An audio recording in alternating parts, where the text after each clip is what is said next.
अभी जैसा कि हमने शैक्षिक नेतृत्व की विशेषताओं के बारे में पढ़ा, अब हम आगे नए कॉन्सेप्ट पर जा रहे हैं जिसमें आपको देखना है कि आधुनिक संप्रदाय नेतृत्व के बारे में क्या कहता है।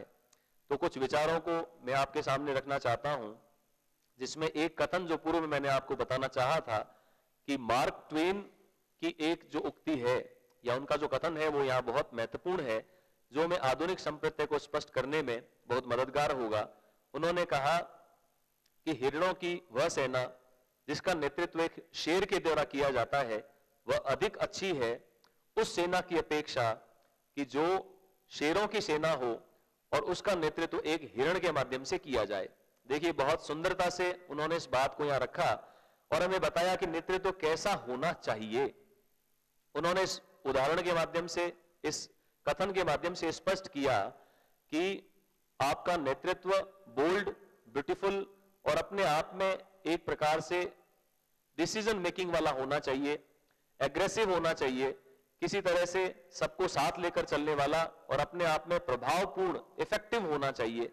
जैसा कि शेर जंगल का राजा, तो उसमें कई योग्यताएं हैं, इसी कारण से उसे जंगल का राजा स्वीकार किया गया, या वो शक्ति और सामर्थ्य के आधार पर आज भी अपने पद पर बना हुआ है। तो इसमें हमें यही समझना है कि नेतृत्व का आधुनिक संप्रदाय कहता है कि आपको एक सेना को, एक समूह को साथ लेकर चलना है और उन्हें एक सूत्र में बांधना है, कोऑर्डिनेट करना है। वह तभी आप कर सकते हैं जब आप खुद इफेक्टिव होते हैं, खुद स्मार्ट होते हैं और किसी तरह के नीति निर्धारण में पूरी तरह सिद्धहस्त होते हैं, तभी एक पूरे समूह को आप नेतृत्व प्रदान कर सकते हैं। तो जस्ट लाइक आपको एक शेर की भांति बोल्डली अपने निर्णय लेने चाहिए यदि वह संस्थान के हित में है। तो चाहे आपको कितना भी विरोध सहन करना पड़े, तो आप उन्हें इंप्लीमेंट करते हुए बोल्ड डिसीजंस लेकर पॉलिसी मेकिंग कर सकते हैं। तो हमें एक नेता के रूप में संस्था के हित के लिए बोल्डली निर्णय लेने वाला होना चाहिए। और आगे बढ़ते हुए यदि हम देखें कि नेता ऐसा है, नेता में ऐसे गुण है कि वो पूरे समूह को प्रभावित करता है कहीं ना कहीं, तो मैरी पार्कर फॉलेट ने इसी बात पर बल दिया कि नेता वही है जो पूरे समूह को प्रभावित कर सकता है। और प्रभाव डालने के लिए आप में यदि कुछ कैरेक्टरिस्टिक जो मैंने पहले आपको चर्चा की, यदि वो आप में विद्यमान होते हैं, तभी वो आपकी प्रभावशीलता में वृद्धि करते हैं। तो इफेक्टिव बनने के लिए उन विशेषताओं को आत्मसात करना आपके लिए ज्यादा आवश्यक होता है। और नेतृत्व का आधुनिक संप्रदाय हमें यह भी बताता है कि नेता के अंदर जो आपका एजुकेशनल लीडरशिप है, शैक्षिक नेतृत्व है, उसमें तीन बातों को हम कंपैरेटिवली देखें तो आधुनिक संप्रदाय में यह बताया गया है कि किसी भी शैक्षिक नेतृत्व में क्षमता की अपेक्षा चारित्रिक गुण होने चाहिए, सत्ता की अपेक्षा केवल शक्ति और सामर्थ्य की अपेक्षा उसमें चातुर्य होना चाहिए,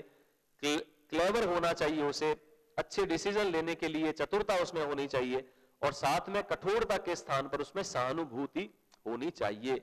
इन तीनों चीजों को यदि हम अपने शैक्षिक नेतृत्व की भूमिका में अपनाते हैं तो निश्चित रूप से हम एक अच्छे नेता सिद्ध हो सकते हैं, जिसमें आपने तीन बातें, चरित्र, कैरेक्टर आपका आइडियल होना चाहिए जो हम पहले चर्चा कर चुके हैं, चतुरता से अर्थात परिस्थिति के सभी इर्द गिर्द को भांप कर आने वाले समय को अर्थात भविष्योन्मुखी देखकर यदि आप अपना विजन डिसाइड करते हैं, कौन कौन सी जगह पर कहां कौन सा विरोध आ सकता है, किस प्रकार की डिसीजन को लोग गलत ठहरा सकते हैं, कहां पर हमें झुकना पड़ सकता है, इन सारे एंगल्स पर जब गौर करके हम एक डिसीजन राइट वे में लेते हैं, तभी वो सभी के द्वारा स्वीकार्य होता है। इसलिए हमें चतुरता से निर्णय करना है, आवेश में नहीं करना है, किसी प्रकार की जल्दबाजी में नहीं करना है, या किसी प्रकार के विवेक को छोड़कर उसे नहीं करना है। तो चतुरता से निर्णय करना बहुत आवश्यक है। और साथ में आपको नेतृत्व के रूप में कहीं पर भी ऑटोक्रेटिक नहीं बनना है कि आप अपनी भावनाओं को, विचारों को थोप कर किसी संगठन को आगे बढ़ाना चाहते हैं, तो वह नेतृत्व कभी भी सफल नहीं हो पाता है। अर्थात आपको एक शैक्षिक संगठन में अपने सभी संकाय सदस्यों की समस्याओं को जानते हुए, कहीं पर उनको सहयोग करते हुए, कहीं पर उनको निर्देश देते हुए, या उनके मतों में आप किस प्रकार से परिवर्तन ला सकते हैं, इन सब बातों को जानते हुए आपको उनके साथ में सहानुभूतिपूर्ण व्यवहार करना होगा, उनकी समस्याओं में उनका अपना बनकर खड़ा होना होगा, तभी आप एक अच्छे शैक्षिक नेतृत्व को अंजाम दे सकते हैं। और जैसा कि पहले भी हमने देखा कि जैसा नेता वैसी संस्था, यथा राजा तथा प्रजा। तो जैसा राजा होता है, किसी भी शैक्षिक संगठन का जो अधिकारी हायर लेवल का अधिकारी होता है, जिस प्रकार से वह व्यवहार करता है, वैसी की वैसी वो संस्था बन जाती है। प्रिंसिपल यदि स्लजिश है, कार्य नहीं करता है, विद्यालय से गायब रहता है, तो पीछे टीचर्स की क्या हालात होंगे वो आप अच्छे से समझ सकते हैं। वाइस चांसलर सभी अलग अलग प्रकार के जो विश्वविद्यालय के संकाय है, अलग अलग परिस्थितियां हैं, अलग अलग स्टेटस है, उसके अकॉर्डिंग उसमें सुपरविजन है, दूरदृष्टि है। यदि उसमें अच्छी प्लानिंग करने की योग्यता है तो वह अच्छा वाइस चांसलर कहा जाएगा और उससे प्रभावित होकर सारा संस्थान उसकी नीतियों के अनुरूप आगे बढ़ेगा। तो जैसा नेता होगा वैसी ही संस्था बन जाएगी। ऐसा कुछ हम आधुनिक संप्रदाय के अंतर्गत समझ सकते हैं। और यदि हम आगे बात करें तो नेतृत्व के टाइप्स यानी प्रकार जो हैं वो अलग अलग बेसिस के आधार पर बांटे गए हैं, जिसमें मुख्यतः जो प्रकार 3 बांटे गए उनका मुख्य आधार था सबसे पहले, जो कि एल के ओड ने अपनी जो पुस्तक है जिसका नाम शैक्षिक प्रशासन, उसमें 3 प्रकार के जो नेतृत्व है उनका वर्णन किया, जिसमें सबसे पहला जो नेतृत्व है वह है कार्यों के आधार पर। कार्यों के आधार पर नेतृत्व का मतलब यह हुआ कि जिस प्रकार का कार्य नेतृत्व करता है, जैसा कार्य उसे सौंपा जाता है, उसके अकॉर्डिंग उस रोल में वो फिट होता है। जैसे कई कार्य ऐसे होते हैं जिनमें एक प्रशासक या नेतृत्व करने वाला एक संकेतात्मक भूमिका निभाता है, एक साइन के रूप में सिंबॉलिक होता है। तो उस प्रकार से आप देश की परिस्थितियों में देख सकते हैं, जिस प्रकार राष्ट्रपति और राज्य के अंतर्गत राज्यपाल होते हैं, वो सिंबॉलिक नेता है, जैसा उनका कार्य है उसके अकॉर्डिंग वो नेता बन जाते हैं। इसी तरह नीति निर्धारण का कार्य जिस प्रकार प्रधानमंत्री और मुख्यमंत्री करते हैं, तो पॉलिसी मेकर्स के अकॉर्डिंग जैसा उनका कार्य है वैसे वो नेता बन जाते हैं। और इसी के अकॉर्डिंग यदि योजना बनाने वाले जो नेता हैं, विभिन्न प्रकार की प्लानिंग का कार्य जिनको सौंपा जाता है, चाहे वो योजना आयोग के उपाध्यक्ष हो या अलग अलग जो प्लानिंग कमीशंस बनते हैं राज्य स्तर पर भी, उनके जो कमिश्नर होते हैं या उनको संचालित करने वाले जो नेता होते हैं, उनका पूरा का पूरा स्पेसिफिकेशन प्लानिंग को लेकर होता है। तो इस प्रकार से जैसा कार्य हमें सौंपा जाता है उसके अकॉर्डिंग हम वैसे नेता कहलाते हैं, तो उसे हम कार्यों के आधार पर नेतृत्व कह सकते हैं। फिर पद के आधार पर यदि हम बात करें तो पद पर बैठा होने की वजह से किसी व्यक्ति को जब नेता स्वीकार कर लिया जाता है, वास्तव में वो नेता होता नहीं है, उसमें वो गुण पाए नहीं जाते हैं, लेकिन चूंकि अब किसी को आप में से मान लीजिए एक समूह में एक अयोग्य व्यक्ति को किसी पारस्परिक संबंध की वजह से, किसी पर्सनल रिलेशन की वजह से कहीं प्राचार्य बना दिया जाता है, तो गुण न होते हुए भी आपको उसकी आज्ञा मानने के लिए बाध्य होना पड़ेगा, क्योंकि पद जो है वह मुख्य है, व्यक्ति वहां पर गौण है। तो इसलिए पद के आधार पर जिन लोगों को नेता स्वीकार कर लिया जाता है गुणों के न होते हुए भी, तो ऐसे नेतृत्व को हम कहते हैं पद के आधार पर नेतृत्व। अगली बात हम करते हैं गतिशील नेतृत्व के बारे में। तो गतिशील यानी डायनेमिक नेतृत्व वो है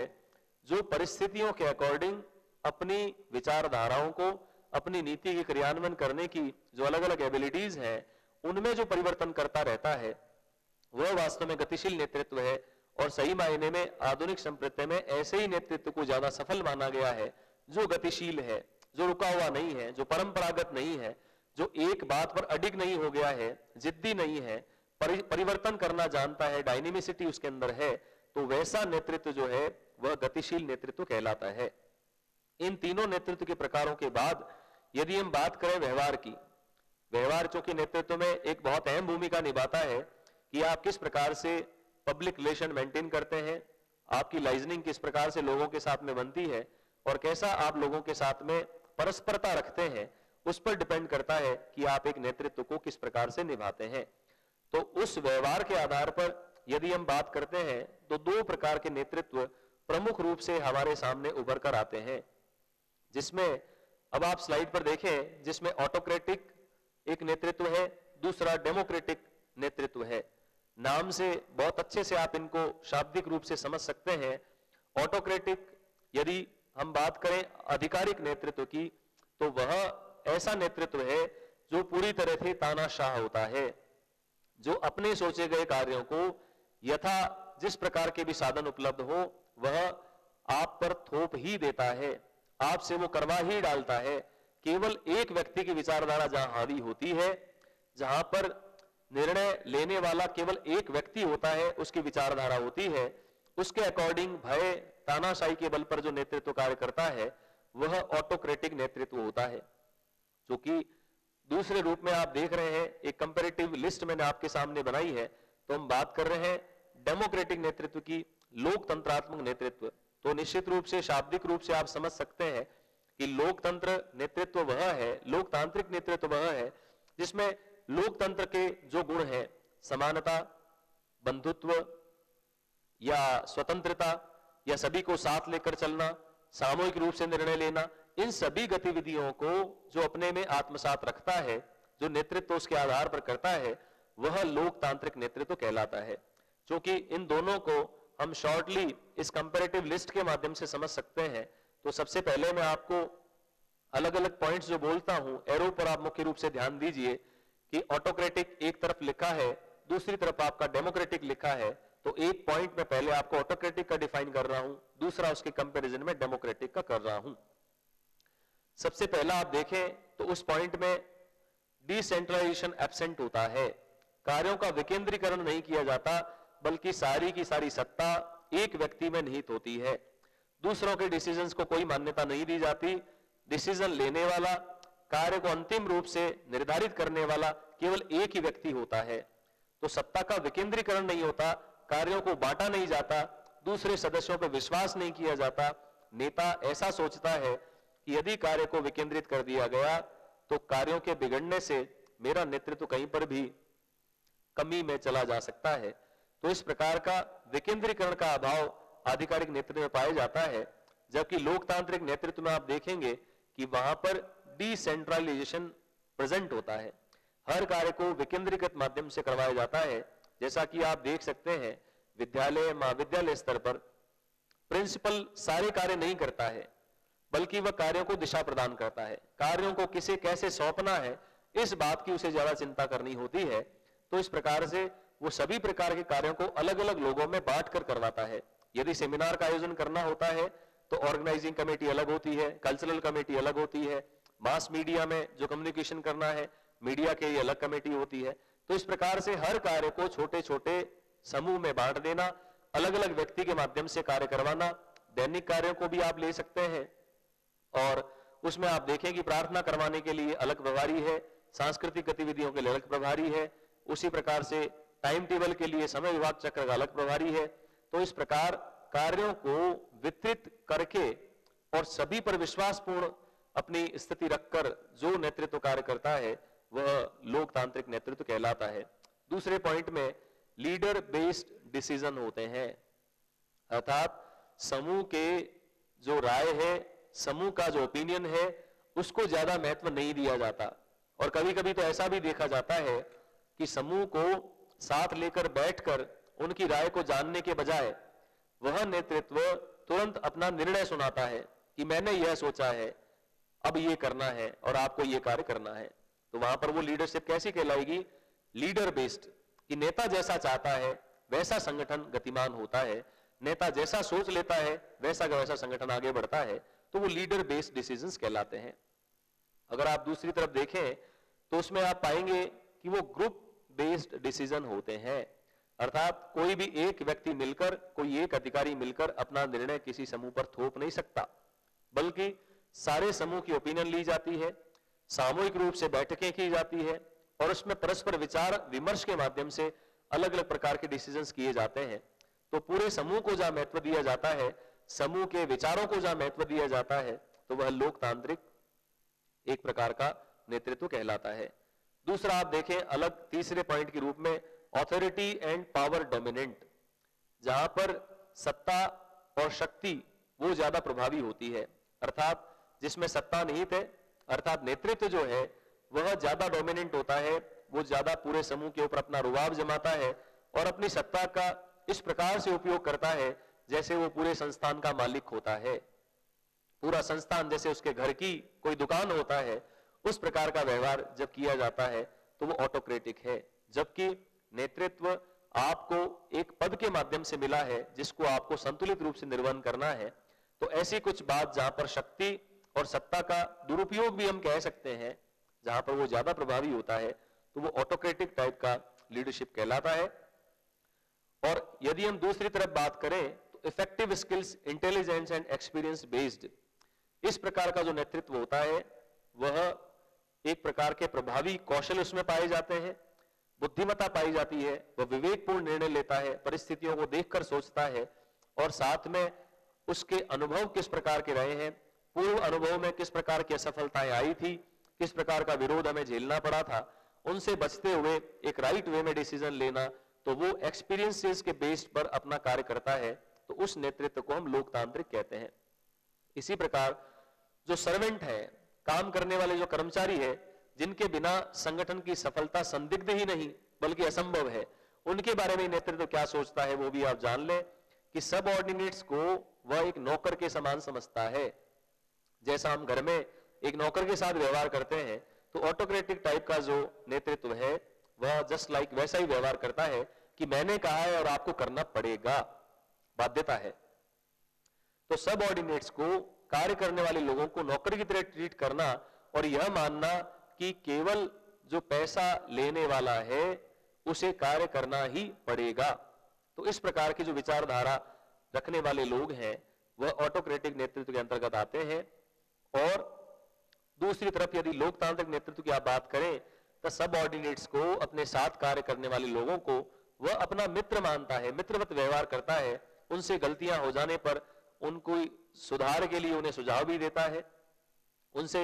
उनकी कोई प्रॉब्लम्स है तो उनको टॉलरेट भी करता है, और उन प्रॉब्लम्स को देखते हुए उन्हें किसी कार्य में शिथिलता देनी है तो वह भी प्रदान करता है। तो ऐसा मित्रवत व्यवहार जो परिवार के सदस्य की भांति अपने सदस्यों को या संगठन में कार्यरत कर्मचारियों को मानता है, तो वह लोकतांत्रिक नेतृत्व कहलाता है, जो सबको साथ लेकर चलने वाला होता है और पारिवारिक सदस्यों की तरह उनके दुख दर्द में साथ रहने वाला होता है, तो वह नेतृत्व लोकतांत्रिक के अंतर्गत आता है।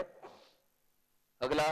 जैसा कि शुरू में हम डिस्कस कर रहे थे, एक्सप्लॉइटेटिव नेचर होता है और भय का शासन होता है, हर कार्य भय से करवाया जाता है। जैसे मान लीजिए किसी भी प्रकार का कार्य आपको सौंपा जा रहा है, यदि आप उसमें किसी प्रकार की देर सवेर करते हैं, किसी प्रकार की गलती होने की संभावना होती है, तो आपको शुरू से एक डर डाल दिया जाता है कि यदि आप गलत कर देंगे तो आपके साथ ऐसा हो जाएगा,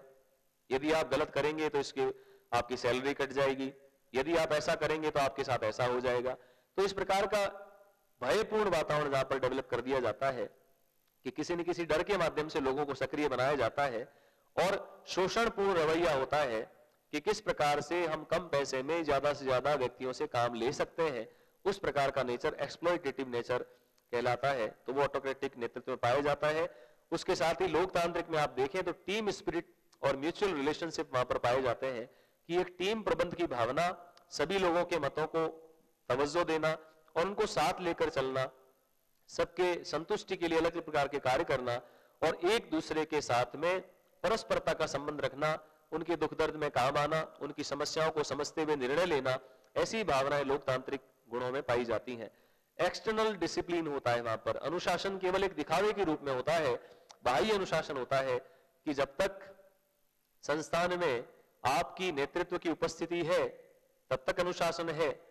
जैसे ही आपकी प्रेजेंस नहीं है तो बाकी सारे अधिकारी उसी तरह से स्वतंत्र होकर जैसा चाहे कार्य संस्थान में करते हैं। तो वो एक प्रकार का बाह्य अनुशासन है और केवल एक दिखावा मात्र होता है, जबकि लोकतांत्रिक प्रशासन के अंतर्गत, लोकतांत्रिक नेतृत्व में इंटरनल डिसिप्लिन होता है, क्योंकि वह नेता अपने गतिविधियों से, अपने विचारों से, अपने प्रेरणास्पद व्यक्तित्व से उन व्यक्तियों को अपने जैसा बनाने का प्रयास अधिकतम करता है, तो वहां पर अंत अनुशासन अधिक पाया जाता है। अगले पॉइंट में बात करते हैं problem solving based on leaders intelligence. जो ऑटोक्रेटिक नेतृत्व है वह समस्या समाधान के सिद्धांत पर कार्य करता है और वो केवल लीडर की इंटेलिजेंस पर बेस्ड होता है। जैसा कि नेतृत्व में जो नेता विद्यमान होता है वह पूरी तरह से उसकी बुद्धिमत्ता के आधार पर चलता है, सामूहिकता को वहां स्थान नहीं दिया जाता, जबकि समस्या समाधान की जो गतिविधि यहां अपनाई जाती है, जो स्ट्रेटेजी यहां अपनाई जाती है, वो ग्रुप डिस्कशन के माध्यम से होती है। यानी सामूहिक वाद विवाद या चर्चा परिचर्चा आप कह सकते हैं, कि जितने भी बड़े बड़े संस्थान हैं उनके अंतर्गत किसी भी प्रकार का, चाहे वो लीगल डिसीजन हो, पॉलिसी डिसीजन हो या किसी प्रकार का फाइनेंशियल डिसीजन हो, उन सबके लिए अलग अलग समितियां, अलग अलग समूह बने हुए होते हैं। उन समूहों की परस्पर परिचर्चा के द्वारा ही उन डिसीजंस को लिया जाता है। ऐसा नहीं होता है कि कोई भी एक अधिकारी बैठकर सोच लेता है कि मुझे ऐसे करना है और कल से वो लागू हो जाती है। तो इस प्रकार सामूहिक परिचर्चा और वाद विवाद पर यह समस्या समाधान आधारित होता है। अगले रूप में यदि हम बात करें, इसी को कंटिन्यू आप देख रहे हैं, एक तरफ आपका ऑटोक्रेटिक है, दूसरी तरफ आपका डेमोक्रेटिक है, जिसमें अगला पॉइंट हमें यह बता रहा है कि पर्सनैलिटी डेवलपमेंट के लिए जो अवसर है संगठन में, शैक्षिक संगठन जो है उसके अंदर यदि आपकी फैकल्टी, यदि आपके जो लेक्चरर या शिक्षक जो भी हैं वह यदि तरक्की नहीं करते हैं तो क्या आपका संगठन तरक्की कर पाएगा? कभी भी नहीं। तो इसलिए उनकी व्यक्तित्व का विकास, चाहे वो टेक्निकल स्किल्स हैं, चाहे उनके स्पोकन इंग्लिश है, स्पोकन इंग्लिश का जो टेक्निकल एक प्रकार का स्किल है, या कंप्यूटर की दक्षता है, विभिन्न प्रकार के लेखन की दक्षता है, उन सब के लिए जो विकास होना है उसके अवसर इस ऑटोक्रेटिक में कम दिए जाते हैं। केवल संस्थान के कार्यों को करने के लिए अधिकारी अपनी भूमिका निभाते हैं और कर्मचारियों पर दबाव डालते हैं। लेकिन दूसरी तरफ लोकतांत्रिक में आपको अपने पर्सनैलिटी और स्किल्स के डेवलपमेंट के लिए पर्याप्त अवसर दिए जाते हैं, आपको प्रेरणा दी जाती है, आपको सेमिनार, कॉन्फ्रेंसेस, विभिन्न प्रकार की गोष्ठियां, इन सब में ज्यादा से ज्यादा भाग लेने के अवसर दिए जाते हैं। पढ़ने के लिए लाइब्रेरी, कंप्यूटर, इंटरनेट आदि की फैसिलिटी को यूज करने के लिए प्रॉपर टाइम दिया जाता है और समय समय पर आपका ऑब्जर्वेशन भी किया जाता है कि यदि किसी कार्य में कोई प्रकार का कमी है तो उसे सुधारने के लिए आपको क्या करना चाहिए, इसकी प्रेरणा भी आपको प्रदान की जाती है। अंतिम रूप से यदि हम अंतर को समझें तो वहां पर जहां ऑटोक्रेटिक नेतृत्व होता है वहां कॉन्फ्लिक्ट्स होते हैं, इंटरनल स्ट्रगल बहुत पाया जाता है, अनेक प्रकार के संघर्ष उत्पन्न होते हैं, क्योंकि मैनेजमेंट जो है वो अपने कर्मचारी को पशुवत समझता है, जस्ट लाइक सर्वेंट समझता है,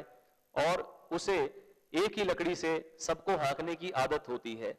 सबके साथ में दुर्व्यवहार करता है। तो इस कारण से कर्मचारी के मध्य सामंजस्य नहीं है, प्रबंधन और कर्मचारी के मध्य भी छीना झपटी है, नोकझोंक है। तो ऐसा संघर्षमय वातावरण और आंतरिक संघर्ष वहां पाया जाता है, लोग एक दूसरे का सहयोग नहीं करते हैं, तो वो ऑटोक्रेटिक नेतृत्व कहलाता है। और दूसरी तरफ यदि आप लोकतांत्रिक नेतृत्व को देखेंगे जो सबको साथ लेकर चलने वाला है, तो वहां पर यूनिटी होगी, एक दूसरे के साथ में मिलकर कार्य करने की क्षमता होगी, एक दूसरे को लोग सहन करेंगे, किसी से कोई गलती हो गई है तो उसे स्वीकार करके उसको सुधारने का प्रयास करेंगे और परस्पर समन्वय के साथ में एक दूसरे का सहयोग करते हुए अपने नीतियों को निर्धारित करने में अपनी सफलता निश्चित करते रहते हैं। उसके आगे इन दोनों नेतृत्व के बाद में एक प्रमुख जो नेतृत्व है वह है अहस्तक्षेपीय नेतृत्व, जो किसी प्रकार का आप कह सकते हैं हस्तक्षेप नहीं करता है। संस्थान में क्या हो रहा है क्या नहीं हो रहा है उसे कुछ लेन देन नहीं होता है, बल्कि ऐसा नेतृत्व सदैव कागजों में उलझा रहता है, फाइलों में फंसा रहता है और अपने को पूरे समूह से अलग एक कमरे में बंद रखता है कि अधिक से अधिक वह अकेला रहे और समूह के लोग उसे मिल न पाए। इस प्रकार का जो अहस्तक्षेप नेतृत्व है, जो न सलाह देता है,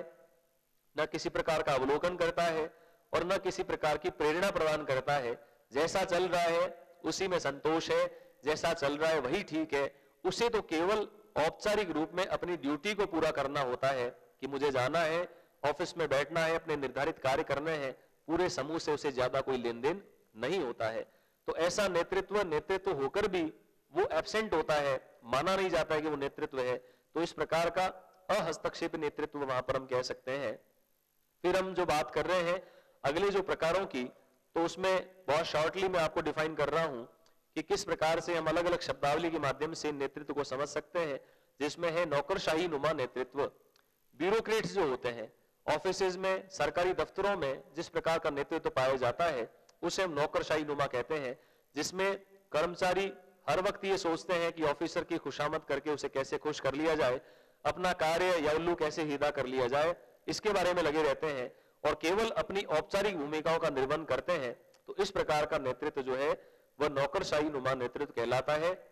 जिस प्रकार सरकारी स्कूल्स में, सभी के लिए मैं नहीं कहता हूं, फिर भी कई लोग, कई टीचर्स ऐसे पाए जाते हैं जिनको केवल अपने रोल में फिट होना है, किस प्रकार से कार्य को अंजाम देना है, वह केवल अपनी खाना पूर्ति करने के लिए उस विद्यालय महाविद्यालय में जाते हैं, औपचारिक रूप से अपना कार्य करते हैं, तो ऐसा नौकरशाही नुमा नेतृत्व कहलाता है।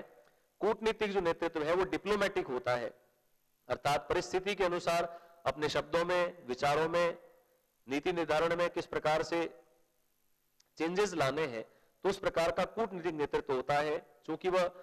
दूसरे रूप में यदि नेगेटिवली हम देखें तो अवसरवादी होता है कि अपने कार्यों को सिद्ध करवाने के लिए जैसे तैसे वो मोल्डिंग करता है और अपनी बातों को सिद्ध करवा लेता है, शोषण करता होता है और कर्मचारियों पर प्रमुख रूप से ऐसे कूटनीतिक वातावरण के कारण अविश्वास पाया जाता है। वो हमेशा राजनीति और चालबाजी से अपने कार्य करने में लगे होते हैं, तो इस प्रकार के नेतृत्व को कूटनीतिक नेतृत्व कहा जाता है। अगले नेतृत्व हम बात करें विशेषज्ञ नेतृत्व, जो कि वर्तमान में आधुनिक संप्रदाय जो पाया जा रहा है उसका एक प्रमुख बिंदु है। आप देखें कि सभी कार्यों को करने के लिए स्पेसिफिक टाइप के लोगों का सिलेक्शन आज किया जा रहा है। जो टेक्निकली तरह के डिपार्टमेंट हैं उनको तकनीकी कार्य करवाने हैं, तो वहां का हेड भी टेक्नोलॉजिकल साउंड होना चाहिए, ऐसे नेतृत्व को वहां पर अवसर प्रदान किया जाता है। तो जैसे जैसे विशेषताओं की आपको आवश्यकता हो, आप नेतृत्व से प्रबंधन करवाना चाहते हैं, आप नेतृत्व से तकनीकी विकास करवाना चाहते हैं, आप नेतृत्व से किसी अन्य प्रकार का कार्य कराना चाहते हैं, तो उस कार्य के अकॉर्डिंग, उस स्पेसिफिक रिक्वायरमेंट के अकॉर्डिंग जब आप नेतृत्व का सिलेक्शन करते हैं या उसको पद प्रदान करते हैं, तो उसे आप विशेषज्ञ नेतृत्व कह सकते हैं। तो इस प्रकार हमने देखा विभिन्न आधारों पर अलग अलग नेतृत्व के प्रकारों से, अलग अलग सिद्धांतों के माध्यम से नेतृत्व के कौन से गुण किस प्रकार के नेता में पाए जाते हैं, उस आधार पर हम उस नेता को डिफाइन करते हैं, उस नेतृत्व की सभी गतिविधियों को नाम देते हैं कि वो लोकतांत्रिक है, नौकरशाही नुमा है या आधिकारिक है। तो नेतृत्व के प्रकार अगली बार हम इसी चैप्टर को कंटिन्यू करके और नेतृत्व के विभिन्न प्रकारों को विस्तार से आगे अध्ययन करेंगे।